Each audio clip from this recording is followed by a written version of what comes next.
Hi guys, I'm Madeline with Lakeside Table, and today we're doing a detox tonic. And this tonic is really wonderful right after the holidays or even right before the summer. It's a really great detox tonic for any time of year. In a blender, add 1 cup water, the juice of 1 lemon, 1 tablespoon apple cider vinegar with the mother, ½ teaspoon turmeric, 1 grind of fresh ground pepper, half of an apple, ½ cup fresh spinach, 1 teaspoon chia seeds. Blend well.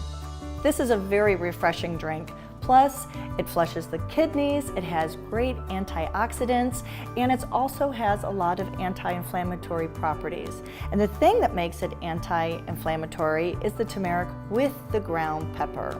So I hope you like it. I hope you enjoy. Cheers until next week.